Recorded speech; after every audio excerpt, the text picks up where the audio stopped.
Hello there, everybody. Welcome back to more reviews for The Mandalorian Season 3 and The Bad Batch Season 2. We're going to dive into both The Mandalorian Season 3, Episode 2, The Mines of Mandalore, and The Bad Batch Season 2, Episode 12, The Outpost. Before we do so, though, please hit that like button. Help us get to around 40 likes on this video. It'd really help us out with the algorithm. And subscribe for more Mandalorian and Bad Batch content. We have a ton of stuff coming out for all of you. We are giving you predictions for both Bad Batch and The Mandalorian every single time new episodes are coming out, as well as reviews for these episodes same day on Wednesdays when they drop. So make sure you're checking out our reviews. We also have been covering a lot of book stuff recently. We just did a review for Jedi Battle Scars, the highly anticipated prequel book to Jedi Survivor. Make sure you check out our review of that. That dropped on Monday. And then also, we are reviewing finally Heir to the Empire on our channel. On Monday, we'll talk about Heir to the Empire. We've talked about it so many times in non review format that we're looking forward to talking about it in a review format. All right, let's get into these episodes. So, we're going to start off with The Mandalorian Season 3, Episode 2, The Mines of Mandalore, a very aptly used title because most of this episode takes place in the Mines of Mandalore. And we got some really cool Easter eggs across the entire episode, not just the reintroduction of R5D4, but also Mythosaur at the end. Like there's some cool things in here. There's a lot to talk about. Sonic, what were your overall thoughts on The Mandalorian Season 3, Episode 2? I think I've been a bit more of a defender of the premiere episode as like, hey, we have to treat season three after this much of a gap, but not everyone watching the Book of Boba Fett or even being happy with the Book of Boba Fett compared to how their experiences were with the first two seasons of Mandalorian. This is like a soft reboot. This is a catching up to speed for casual fans and diehard alike. And this is the episode where it's like, well, let's kick things into gear. This is what we want to focus on. This is what the story is going to be. And yeah, Mines of Mandalore is a very direct title. It is exactly that. We are in the mines. This is not something I expected to just almost complete within this episode. I thought for me that a lot of like this cleansing and like asking for forgiveness and all that was going to be completed maybe episode 4. Here it's like he's done. He's about to do it until he's dragged underwater. It's a relatively simple episode. There are some cool things like we do see Mandalore is glassed, and that visual design that they've been employing on posters and everything wonderfully brought to life. I already thought the surface looked amazing, but Sundari and seeing like half decayed, half destroyed, that's probably the best looking set design, production design. All the different angles, sometimes from a cliff, sometimes on the ground level, sometimes going up and down. This is the volume maximized. This is the mixing of physical sets put to the max. This was also an episode where we really let Bo-Katan evolve. I think there is a level of her characterization in season 2 that is overtly simplistic of, hey, she's like a good bad guy or a bad good guy. I don't know. Let's let you figure that out or choose what you want. Here it's like, well, let's let her be a bit of like a walking lore dump at times. She is explaining things that happen on Sundari on the planet.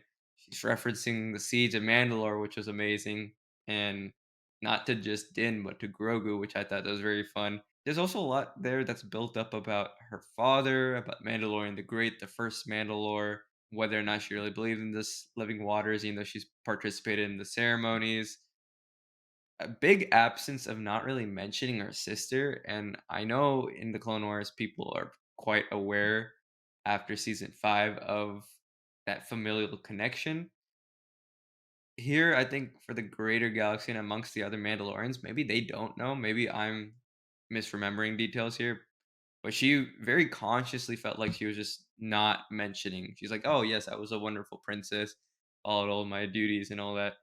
But a civil war broke out, and one of the biggest players in that civil war was your sisters. But outside of that, the action was really great. That mech droid was really freaky. Turns out it's like a cyborg, almost General Grievous like, very insectoid like. In general, just seeing with Din and his struggles with the dark saber and Bo-Katan just bossing it up with the native species and the mech. But for me, I think the biggest thing I was like shook by throughout this whole episode was just how fast the editing is.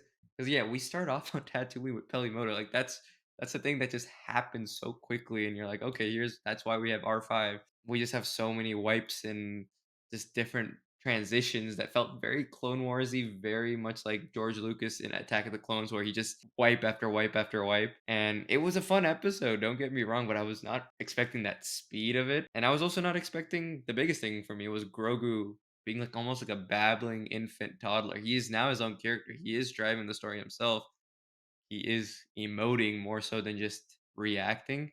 And it's wonderful. It's just not something I was ready to just have all at once. I was like, oh, maybe we'll like lean into that more and more. But I just wasn't expecting it all to happen in this much of a stuffed episode. Yeah, that's true. The editing is definitely really quick. This episode is directed by Rachel Morrison, who is the DP behind Black Panther and Dope, Mudbound, those types of things. So she's been a director a few times on TV episodes, but never directed any film. So I would assume, in terms of budget and effects and stuff, this is definitely the biggest scale thing she's ever directed. I thought she did a good job, and the visuals were fantastic, especially for both using the volume. I still am marveled by the way the Mandalorian has been able to use the volume for the most part and make this world feel so big. In contrast to Obi-Wan Kenobi, which I think a lot of times uses the volume and makes everything feel really small. And I think she did a great job with so many really dark scenes, and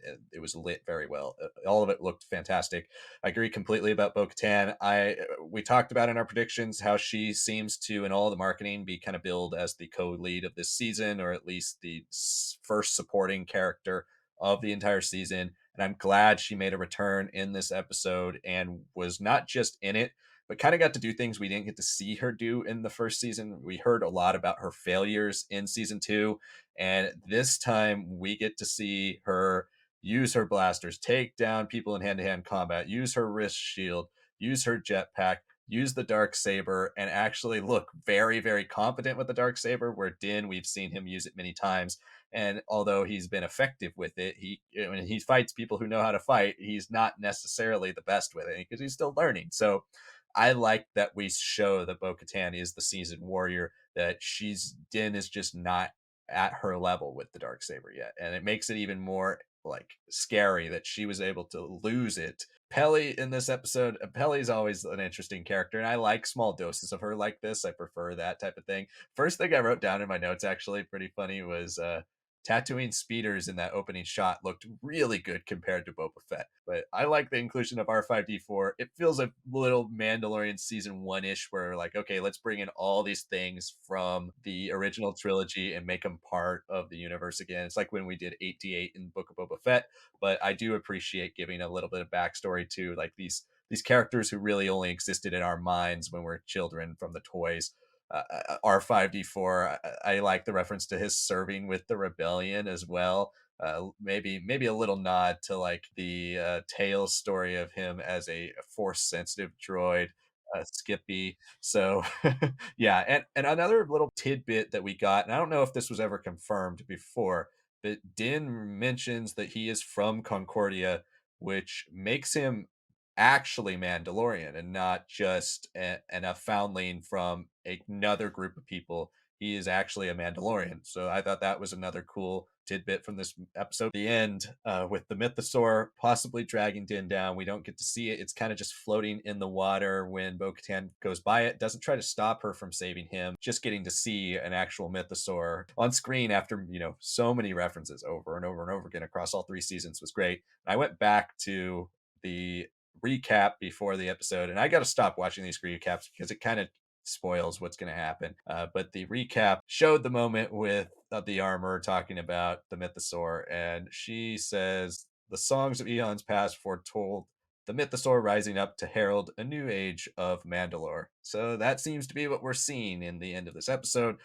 Seems like, we've all predicted this. Pretty much every Star Wars fans predicted this for season three of The Mandalorian. We're going to unite the Mandalorians around Din. We have Bo Katan say it already in this episode multiple times. She says the greatest failure of the Mandalorians is that they are fighting each other and not teaming up as one. So I'm very excited to see how the emergence of the Mythosaur, the fact that Bo Katan has seen it, the fact that it's such an important symbol to the Children of the Watch, now that Din, like you mentioned, has already completed his quest, he's bathed in the Mines of Mandalore, in the living waters. All of this is accomplished, and we've seen so many things from the trailer already. That's more for the predictions video. We'll get into that later, but I thoroughly enjoyed what this episode gave us. And as for world building and lore building around the Mandalorians, I can't wait for this to give us more and more. Honestly, I'd love an episode of this show to just go all the way back to before the Mandalorian Purge, during the time of Mandalore the Great. Let's just see a scene or something during the time before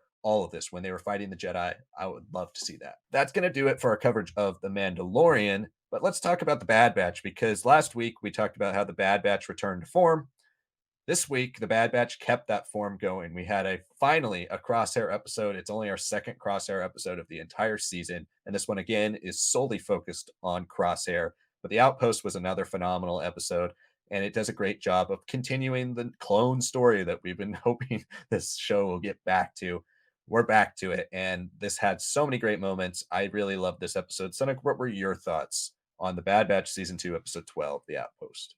I think I was a little bit overhyped from what I was reading, and all the people who had seen these first 14 episodes. They're like, this is like the best. This is the one. This is like top clone story outside of Jedi and whatnot. If this is solely Clone Wars style story with just the clones, it's like the best thing since Umbara. And I was like, whoa, this is an episode where I was expecting it to be very one off, and it is. It is just mostly about how the Empire has fully just made Crosshair one of its tools. We have our clones repeating some of the same lines as before, were once like rallying points. And the lieutenant from the start is just like, ugh, more clones. Like, I can't deal with this whole and he's incompetent in so many ways. But this episode deals with raiders and this far outpost. Once they arrive, Crosshair and this lieutenant, they find out there's one commander and two members left of his squad, and they are like the first casualties of another raid,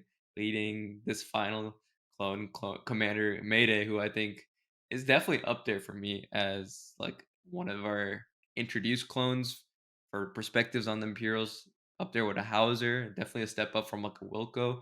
And he also had that very depressed humor. It's like, ah, this could blow off your foot during like the pressure mine scene. But I'm not dumb enough to be here. I'll go around the corner. If you live, you live. It's like, oh man, you've really been living out here on the edge of nowhere. It's Crosshair just evaluating again once more how he's being used. Whereas his episode with Cody, you can still say like, yeah, that clone troopers fighting together, doing these missions, and then having it unfold into like a political mess where they take the fall, the brunt of everything that's gone wrong in that episode, and the TK troopers get to do cleanup duty and are protected. This is an episode where it's like, yeah, sure, the TK troopers came in and did their job, but the clone troopers here, man, we don't even want you anymore. We want to get rid of you. You are disposable. That's what Nolan repeats at the end. The animation was incredible. I didn't expect to see ever like well done avalanches in Star Wars. I remember season one and all that, and they kind of got away with it.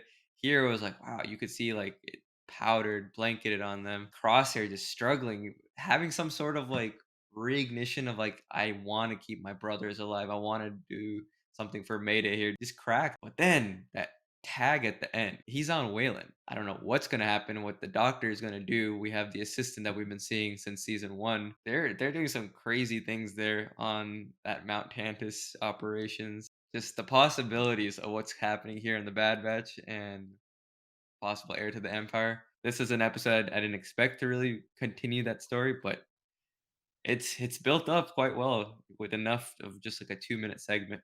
Yeah, absolutely. I cannot wait to see how Tantus continues to be used throughout this show and how it'll eventually connect. I mean, we're talking, so right now we're getting into the heart of the Mount Tantus Wayland story. That's been big part of the last two episodes. We only have 3 episodes or 3 weeks left before the finale. So we are getting into the meat of the Bad Batch story. But at the same time, we've talked all year about this. There is not really a coincidence that the Mandalorian and the Bad Batch are crossing over. If there are any types of connections between Tantus in this show and with the Mandalorian, it seems like we're building up to not only make Mount Tantus a place that like Star Wars fans know, but it's an actual location of huge import in this show, and maybe that translates over to Mandalorian. But back to this episode, I think this is a great episode. I think last week's was a little better in my opinion. That's not to say that this wasn't a great one. I think one thing we've underestimated when we've talked about Crosshair in the past is we saw his relationship with the Bad Batch deteriorate last season, but that entire time when he was away from the Batch, he was surrounded by regs, and even though he only started to embrace them in moments that we've seen this season, he was really, a part of the clones in their entirety of their downfall, and where Crosshair always remained useful, and that's why he kind of was able to ignore some of the things that were being done to his brothers in the past. I think now that Crosshair in this episode, when you see him finally get it thrown into his face that, we don't care about you anymore, that's when he eventually snaps. It takes all the way for that to happen, but he gets to witness so many different things happen to his clone brothers, and now it's all falling apart for him. And I really like to see that progression of his character. I think one thing this episode did for me, though, that made me, a little bit even more disappointed with the way some of the episodes previously before these last two have gone, is the fact that we didn't get to see what mission he was doing with the clone commander that he was assigned to at the end of episode 3. So like Crosshair has been around on Coruscant, or at least doing missions around Coruscant, for the entire season. We haven't seen his perspective once until now. So that's another thing that like gets me back on the like, I don't know why they paced the season out this way. It's funny you mentioned that episode from season 1 of the Clone Wars. I think it's called Trespass. It's one of my favorite standalone episodes from season 1. It's a really great juxtaposition for this episode, not just with the visuals, but also with the fact that when you watch that episode, you see Rex and the rest of the clones in like full snowtrooper regalia, like full on snow battle gear. And here I love the design of these clones who have just been left to rot. They're like their armor is just standard stormtrooper armor, and they're wrapping like gauze around their arms trying to stay warm. It's a really cool design. Like that is one of the coolest designs I've seen, but it also really is emblematic of the way the Empire's just left these guys to rot. They don't care about them at all. And I thought one of the great ironies of the whole episode is that they're protecting TK armor. Like that's a great ending that I didn't really see coming. I thought they were going to be protecting like some type of bomb or some cloning material that's going to go to Tantus, anything like that, but not just standard armor. It's not even important. It's just helmets and chest plates. It's not even anything of importance. And these guys have been risking their entire existence just sitting here waiting for somebody to come pick it up. And I thought that added to the whole irony of this episode.